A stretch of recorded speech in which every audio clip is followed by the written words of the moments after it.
Welcome in to another new podcast from Codings Pro Magazine.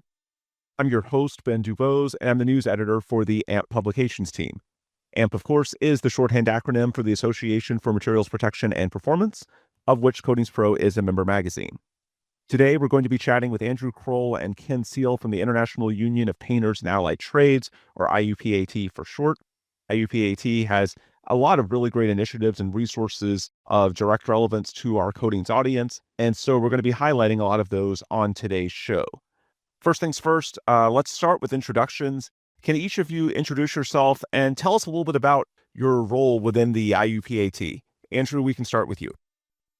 So I'm Andrew Croll. I'm the General Representative Industrial Liaison for the IUPAT. Proud union member since 2006 out of District Council 57, Western PA, Local 409.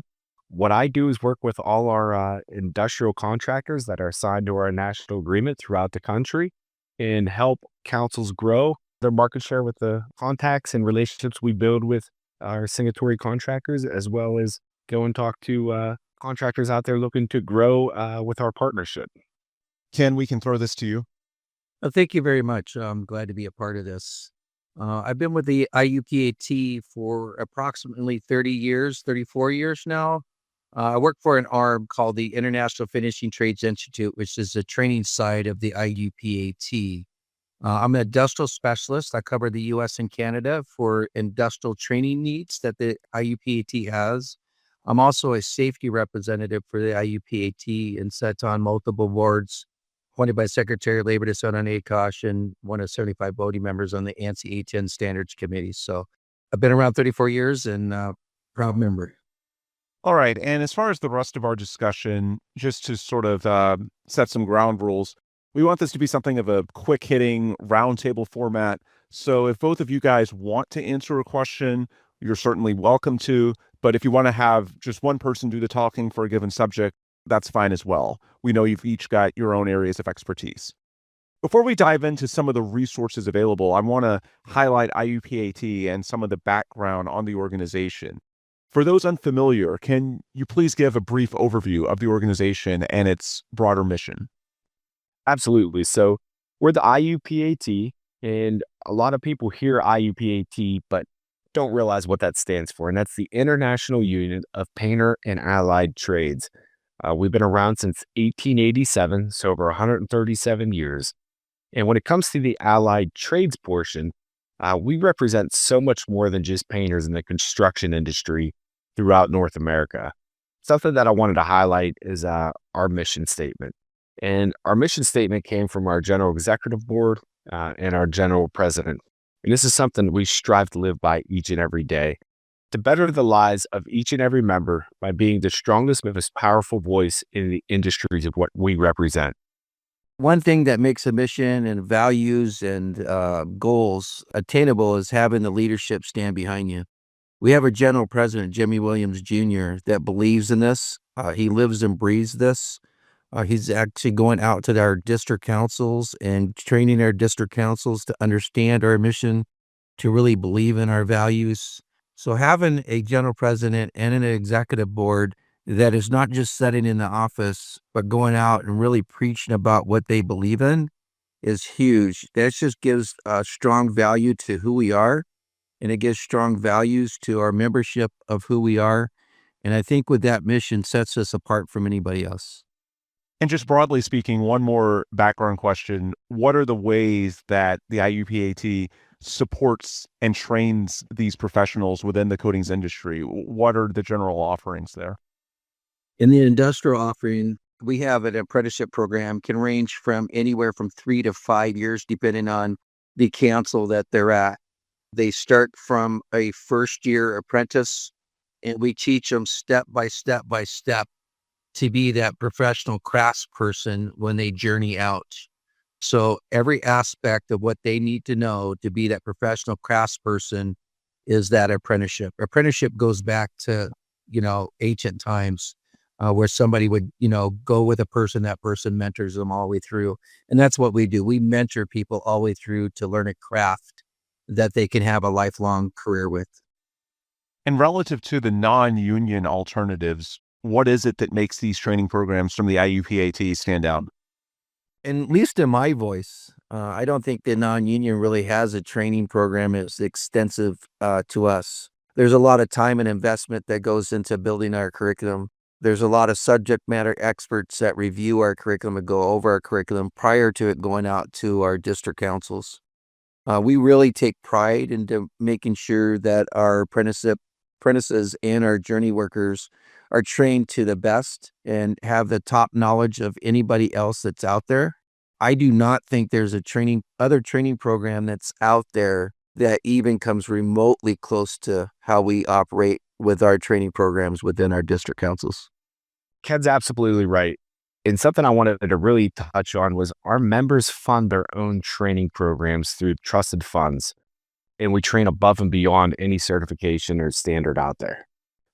So in terms of the certifications and the skills, what are the ways that you all at IUPAT ensure that coding professionals out in the field are properly equipped with those? What are you doing to make sure that those are up to date?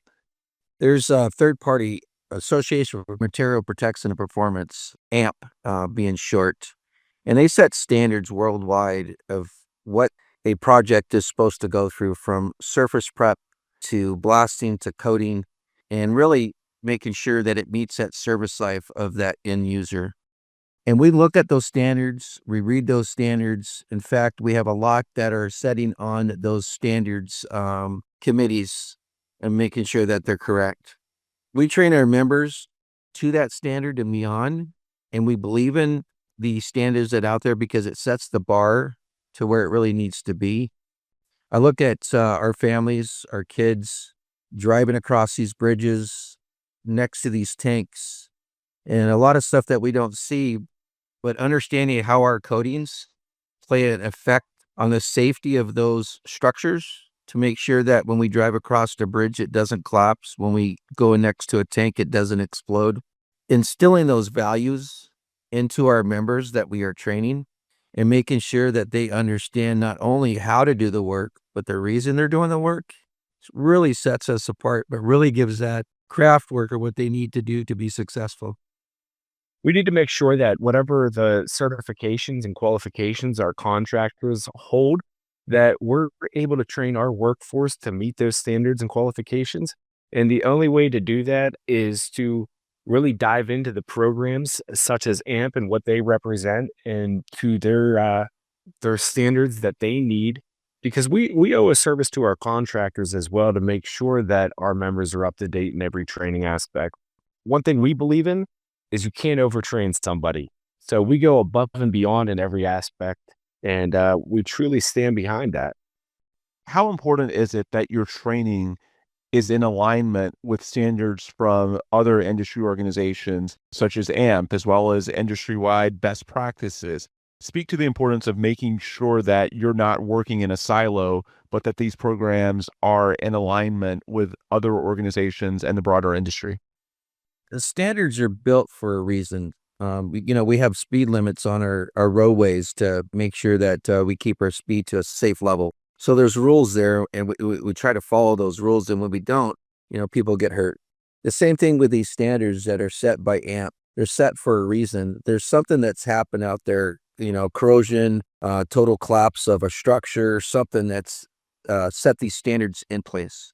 And a lot of the stuff that we do is not seen because it's covered up with paint. And when a person goes over something or buys something, they say, oh, that looks really nice. But they don't understand what it took to get it to the point of being safe and really lasting for its lifespan. So having those standards set in place by an organization that's recognized worldwide as AMP is really important to us to make sure that our members are trained to those highest standards to ensure that what we are doing is being done at the right way and really being done the way it should have always been. But without standards in place, I'm not going to understand why I'm blasting, what level I need to blast to, anything that I do out there to make sure that the job that I'm doing is correct. So having those standards in place is very, very important. And Ken, you just hit a key word in that. It's the why. And we feel that we really train to do the why. We tell our members, we teach our members of why they're doing things, why it's important, why they have to do certain things in our industry. And it just brings it full circle and brings it home when we teach that. Specifically with the AMP standards, you've got a couple in there such as C3 and C5. What role do certifications like that play when it comes to raising the overall bar for the industry? When we think of the C3, C5, supervisor and competent person for de-leading and hazardous material coatings removal, not only does that class show how to protect the worker, how to protect the environment, how to protect the public, which are all greatly and equally as important. But one thing it really teaches is how to protect your family. And that's something that we try to raise the bar and ensure that with our members going to work each and every day, that they go to work and they come home in the same condition, but their family's protected as well. Andrew, that's great. I'm going to follow up a little bit on the C3. C3 is actually the initial course. C5 is a recertification course for that C3, which is lead competent person. But it's something our workers really need to understand is not only what they're breathing in at work when they're blasting off this lead from the structures that we have out there, but like Andrew said, it's not bringing it home. Or even getting it into our water, which then, our fish eats, it goes into our food stream. Our kids at a younger age have difficulty learning when they have lead in their system. So for a worker to bring that home and hug their kids after days worth of work and not understanding the fact that they have all this lead on it and then their little kid is breathing it in, that's a serious issue. Not only, protecting the public and that at work and protecting the workers at work, which we can do, we can control that, but really educating that members about the lead hazard and metal hazard when they're going home is a huge part of what we do. I personally do not want any one of our workers to bring lead home and introduce it to their family. And another thing, just to add to that, we talk about lead so much, but there's so many other heavy metals out there that, during this class, it really opens the eyes of the people taking this class to say, oh my gosh, I didn't realize that had arsenic in it, that had beryllium in it.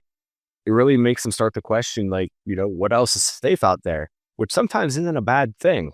Now, you can always be overcautious, but for this very instance, it really, especially with all the chemicals that we use, the thinners, the coatings and what's in them, starts to make them question a little bit what's out there. They start looking at the safety data sheets a little bit more, and it's changing the culture to a safety-oriented culture.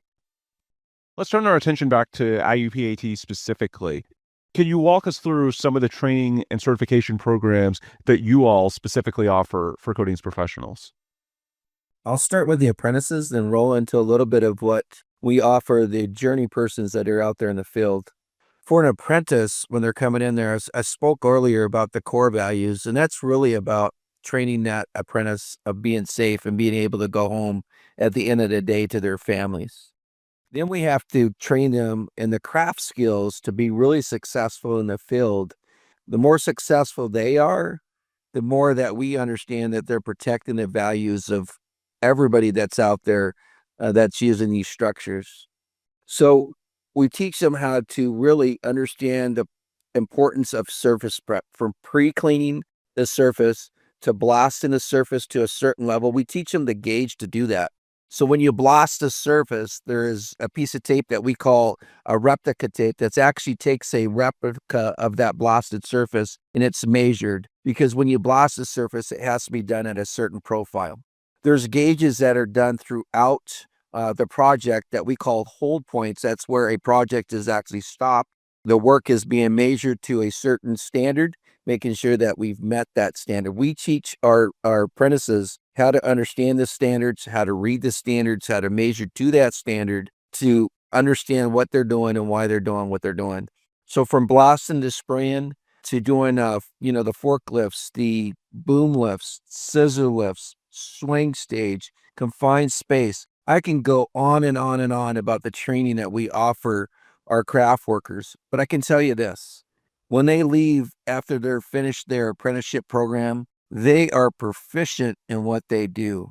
They are professionals in the craft, and it's something our apprentices, our members, can make money with for the rest of their life. It's not just a job to these folks with what we train them with. It's definitely a career. And for the journey workers that are out there, when anything else comes out new, it could be a new product, it could be a new system, it could be a new piece of equipment. We get our hands on that. We really pay attention and understand that piece of equipment. And we do what we call train the trainers. We bring in our instructors and we train them to that new system. And we bring that back. And not only do we teach that to our apprenticeship program, but we also teach that to our journey workers that are out there to make sure that they sustain the ability to do their craft at a high level. You nailed everything perfectly on the head. Something I just want to add to this is what we do for our journey person out there to become a seasoned journey person. We actually offer pathways for them to further educate themselves through the help of our IFTI. And that's the supervisor training. That's the estimating essentials class. So if we have somebody who wants to even further their career, we're able to assist and support them in that. So they're not just always just the blaster painter, foreman, superintendent, but they can actually move up within a company and we can assist in doing that. So there's a fascinating juxtaposition here, at least as I see it, in that you sort of have to work on multiple fronts. You've got all these great training and certification initiatives trying to better the workforce that we have now, yet you're also aware, as are we at AMP, that there's a looming challenge when it comes to workforce development and getting the workers that we need for this industry and for projects to go forward. So putting on the other hat when it comes to not just the workers within the industry and making sure they're up to par with their practices, but making sure that we have enough workers in this industry, period, and we are drawing newcomers to this industry. What are some of the things that IUPAT is doing on that front to address the workforce development challenges within the coatings industry? So what we're currently doing is we're out there meeting with students who are looking to go into a pathway of construction to make a career of that. We're hitting job fairs, career fairs. We're talking to people that are already painting that are looking to for a better opportunity, for higher pay, better benefits than they currently sometimes already have, and a really good retirement. So we're out there hitting that on all levels. We're really involved in social media, Facebook, Indeed. So we go on all aspects of recruitment. And, something else is our current people that are working for our signatory contractors, our members. We encourage them also, if they know somebody who's looking for a career, to bring them along and have them join the IUPAT. They took, shop out of school where you learned a little bit about this craft when you were in high school and really gave you the option that there's, alternatives out there. And then they've taken that out of our high schools and they just pushed the fact that you got to go to college, you got to get additional education, you got to, if you can't do that, you got to join the military. That's the best route. And, the construction trades are the last. I can tell you that I've, worked very, very, very hard and I don't have a college debt and I make really good money. Our members make really, really good money. They make a great living. So it's really important to us also to educate the parents and the families out there. I'm going to tell a little quick story here about a kid named Parker. I was approached by his mother at one of the AMP events, and she was troubled that her kid was a little lost and didn't know what he wanted to do when he got out of high school, and she was really worried about him. Really smart kid, but she was really worried to the point that she almost had tears in her eyes when she was trying to explain to me and asked for my help. I met with her and her husband and Parker at dinner, had a great conversation with them, really understood, where his head was at. And I told him that, getting into the trades where he's trying to figure out life would help him out. Parker joined the apprenticeship program, and I can happily say that he graduated at apprenticeship program. He's doing really well. And his mom called me up and his dad and just wanted to tell me how appreciated they were of him joining the trades. Now he's continuing on his education and he's going to college. So this knowing that values and educating our parents and our counselors out there, school counselors, and really society in itself, that the trades are a valuable option. It's not the last stop.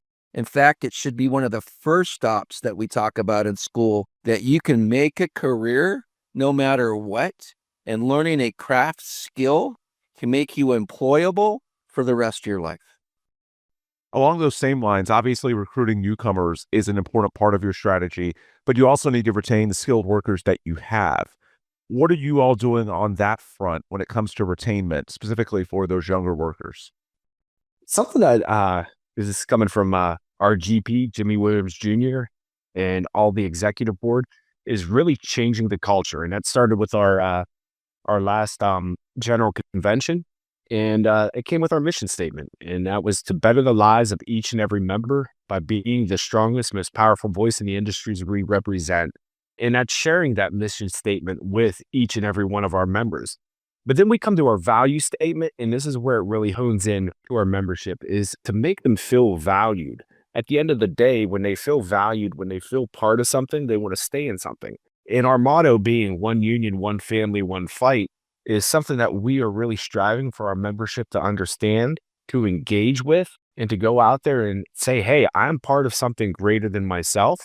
And when you're part of something greater than yourself and you feel value in it, you want to stay in that area, that position, that career. You don't look for anything else because that value's there. Andrew, that's great. I'd like to add a little bit on that, because people really have to matter in what they're doing and who they're with. That's why we have a lot of our kids that, leave their families and go to the streets and do things that they're not supposed to do, because in their minds at that point in time in life, they think they matter to that group that they're hanging with. They don't understand that there's a lot of other folks out there that they matter to. They don't understand that. And the other thing I like to bring up is that I've worked for a lot of companies, and a lot of times I didn't understand if I mattered or not to the company, to that owner that I was working for. I didn't really understand if I mattered or not. Our general president and our executive board is ones that don't sit in the office and do absolutely nothing. They believe in our mission. And from day one, from our general president taking office and being voted in as our general president and putting on his executive board, they've been out, I call it boots on the ground, and going in and really talking to our membership and letting them know that we are there to fight for them. And so having those values that's out there, having the mission that's out there, but actually having our leadership showing not only our membership, but the staffs at our district councils that we really, really, really believe in this. We're not just asking them to do something to do it. We believe in this. And I think with that really instills into our membership that values that we've set out that Andrew has mentioned. It makes them want to stay, because they don't have to be here. We want them to want to be here. And if they want to be here, they're going to stay. All right, so as we wind down our conversation with Andrew Croll and Ken Seal of the International Union of Painters and Allied Trades, IUPAT for short, I want to turn our attention to what's actually going on out in the field these days, because I know while you're involved in these broader initiatives when it comes to standards and recruitment and retaining workers, you're also trying to make projects go better and more efficiently on a day-by-day basis. So what are some of the ways that you all at IUPAT are contributing to advancements in coatings application, surface prep, basically things going on at the job site on a day-to-day basis right now in February 2025? Something that every year, we participate and go to the AMP show. Formerly, we would always go to the SSBC and the NACE show, and we would see some amazing people out there. And throughout the years, we've partnered up with many manufacturers, whether it was coating, manufacturers of equipment, certain products out there. And we've gotten them in contact with the district councils throughout North America. And they were able to actually, partner with our district councils in developing some products before they went to market. And to me, that's huge, because we're just contributing to those advancements firsthand. And I'm going to give you an example of I grew, did my apprenticeship and worked out of District Council 57 in Western PA. But when I was the industrial coordinator, we would actually have a coating manufacturer based in the area that would come in with products and have our apprentices apply it in certain conditions, and then we would give them feedback. They would go back and then reformulate the chemical analysis or chemical makeup of that product to whatever feedback they received to help develop a better performing product. And it was pretty cool to see that, they would come back, a month later and say, hey, try this. Hey, we fixed what you were talking about. And I actually see how that product progressed with our feedback. And it was pretty cool to be a part of that. Our membership can't be successful if they don't know the new technology. They don't understand how to work the new equipment. They don't understand how to apply the new products that are out there. One of our mission statement is every member being the strongest. And to be the strongest, you have to have knowledge. And to give our membership the knowledge of the new stuff that's coming out there, the new technology coming out there, sets us apart from anybody else. Any manufacturer that's out there, any coating company that's out there, any asset owner that's out there would want one of our members because of how highly they are trained to not only the products that's been out there, but the products that are coming, but really how skilled they are to the new technology. So to expand on that, can either of you share a success story or two where a professional trained by IUPAT has made a major impact on a coatings project? Ben, that was a great question, but it's kind of funny because every day they make a difference. And that's the integrity that our members hold by doing the right thing when nobody's looking. There's areas on certain projects that, the inspector's never going to see. They're never going to catch that hold point. But the integrity our members have each and every day is to ensure that whole project is done and done the correct way. That's a huge impact, and that's a success story that I'm proud to share. And it happens every day. And it goes to show that our members are truly the best out there. Our families drive across bridges, and our families and friends live in high rises that are supported by steel structures. We drive by tanks that hold our water systems and hold our food. We drive by pipelines that supply our gas and our fuel throughout the world. And our members knowing how to do a project, do the application in the right way is really important. You can have the best products that are out there, best raw material that's out there, the best specifications, the best contracts. You can have all that stuff that's really great prior to the job starting. But if it's not done correctly, you're going to have buildings that's collapsed, like in Florida, where there was some lives lost. Bridges that are collapsed, where there was some lives lost. And that was all done by things that weren't noticed. But if the job is done from start to finish the correct way, then people don't have to worry about that. And I know my family is important to me. I know that the families in our membership is important to me. I know the members are important to me. And I want our members to understand that what they're doing's not only putting paint on a project, but really protecting the society that we have out there. And if my family's going to drive across the bridge, I want to know that the job was done correctly and that my family is safe when they drive across it. But some of the work that's done out there, I can't guarantee that because it probably wasn't done correctly. And it's scary driving across the bridge and knowing that. Are there any particular technologies or trends in coatings these days that you all are excited about? Obviously, we're in a new year in 2025. The technologies out in the marketplace are evolving by the month, sometimes by the week. Is there anything specifically that you're seeing out in the field when it comes to technologies or trends that are really exciting you guys about where we are or where we're going? There's a lot that's out there. Compared to 30 years ago, our industry is changing on a daily basis. Like incandescent fireproofing is really becoming a big thing now, protecting the buildings. If you look at, some of the towers that the steel melted, right? The incandescent fireproofing is an important factor of that. That's out there. Thermal spray, which is their metallizing, could be an arc spray, flame spray. is really coming back to the market. It's an expensive process, but it's a process that really lasts for a long time. A lot of that, like your arc sprays and stuff, will use a zinc coating compared to it being in a coating where it's floating inside the coating itself, and it could land in one spot or the other. Doing a flame spray or arc spray, really pins the concentration of that protective metal where it needs to go. Then we look at a lot of other products that out there, and I'll let Andrew hit on some more. Thank you, Ken. That's all great stuff. And, you hit the nail on the head on so many of them. I am excited about, the smart coatings, the nanotechnologies out there, the self-healing properties of certain coatings, and how they evolved over the years. With technology, it changes almost every single day, and it's so hard to keep up on it. But not only the coatings itself, but we look at the equipment that we use each and every day and how they evolved over the years. The compressors to the dust collectors to even some of the technology they have with the inspection tools. Every day something new, and that's exciting to see how that shapes out. All right. So as we wind down our conversation, I've got a two-part question for each of you. I want to have both of you guys make your sales pitch for a young person that's considering his or her career in the coatings industry.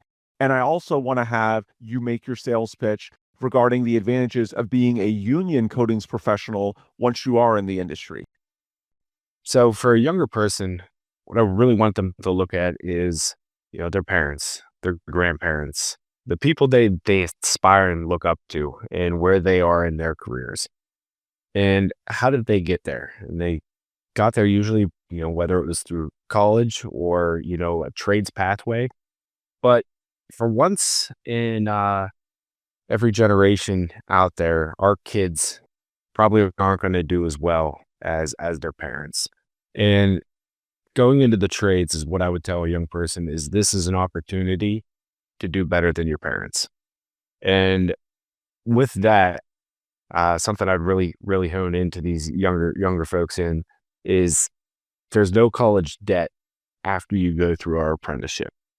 You can retire with a defined pension plan that your health care is going to be above and beyond what most people get in any industry out there. We have great healthcare plans. And I know that may not matter to young folks right now, but when they start having kids, when they're halfway through the career and say, wow, I could retire at this age, it's going to matter. And they might not see it right now, but it's really honing in to these younger folks that this is out there and putting it all together for them. And Ben, what was that second part of that question? About the reasons to become a union coating professional.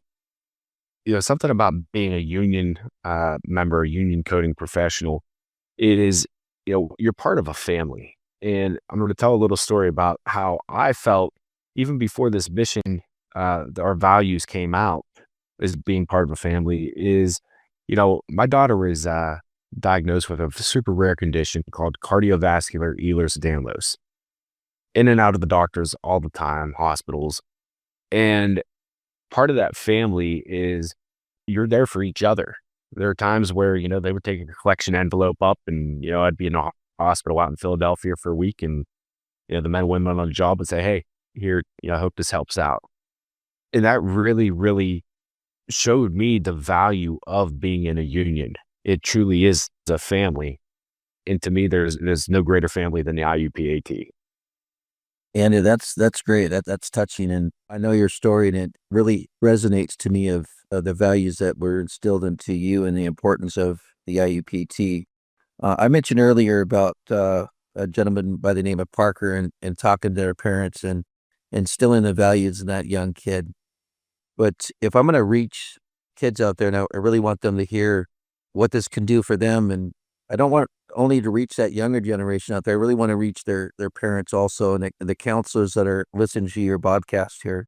So I'm going to tell a little story about what I told my son when he got out of school. And I'll try to do this without choking up because it's touching to me. He finished high school. He was in a magnet school, straight A student, and he was taking medical within the school. And I thought that's the direction that he was heading. When he graduated, he was sitting around the house and was in his room. His car was never moving. And I asked him one day, I said, so what are you going to do?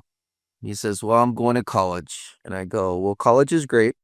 And what are you going to take in college? And he goes, well, I don't know. That bothered me a lot, that here's a young kid sitting around the house and has a great education, but not enough education to really understand the importance of having a career and having something that he could look forward to in life that was in front of him. I don't think the schools really taught him that, because they've taken out the trade stuff within the school. They trained him to actually do some type of a, college career pathway, but they didn't teach him about life. And I told him, I said, you're not going to sit around this house doing nothing. You need to do something. And so I talked to him about the trades, the union crafts. I said, I don't care what craft you join, but think about joining a craft as you're thinking about what you want to do in college. Because within our crafts, within our careers, when you go through an apprenticeship program, you're 3 to 4 credits away from an associate's degree. But so you're earning college credits. So he thought about that, and he came back and said, I'm going to join a trade. And I said, well, what trade you going to join? He goes, I'm going to be a painter. I go, fantastic.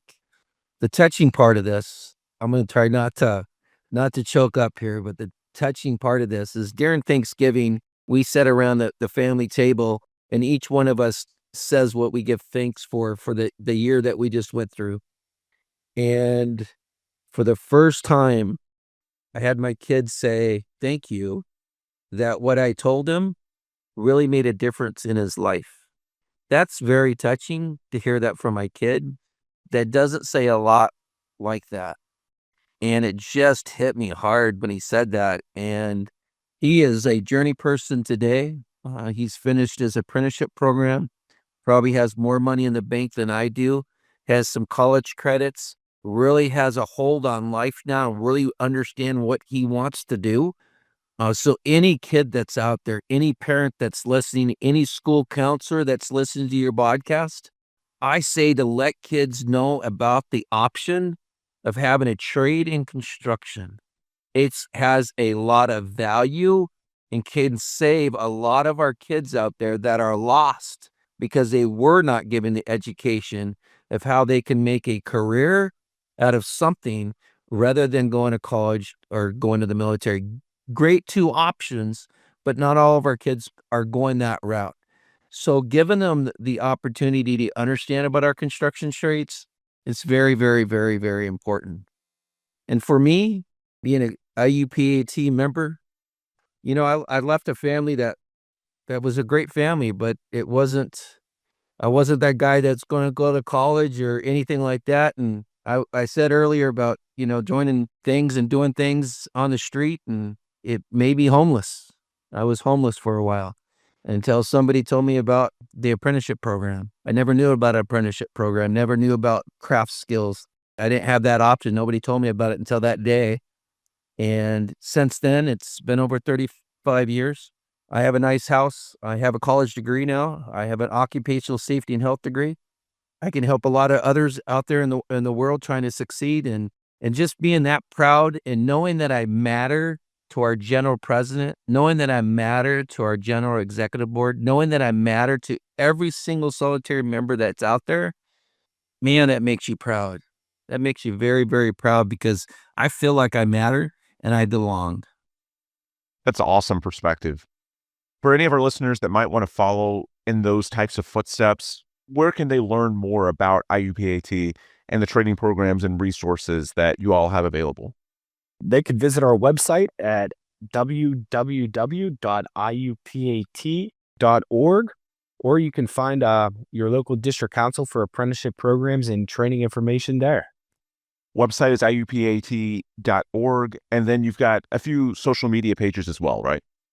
Correct. We have an Instagram page as well as Facebook. Good stuff. Andrew, Ken, thank you all so much for the time. Thank you, Ben. It's been a pleasure. Greatly appreciate the time. Thank you. Great stuff there from Andrew Croll and Ken Seal with the International Union of Painters and Allied Trades, IUPAT for short. They mentioned where our listeners can learn more from them. And as for us at Coatings Pro and AMP, the best places to get more information from us are at our websites, which you can find at coatingspromag.com or amp.org. You can also search for Coatings Pro or AMP at your social media outlet of choice or your podcast home of choice and find lots of great content and resources on a wide variety of subjects pertaining to the coatings industry, as well as the broader mission of materials protection and performance. All right, with those plugs complete, we can adjourn for today. For Andrew and Ken with IUPAT, I'm Ben Dubose, news editor with the AMP Publications team. Thanks as always for listening, and please come back soon for more new podcasts from Coatings Pro and AMP.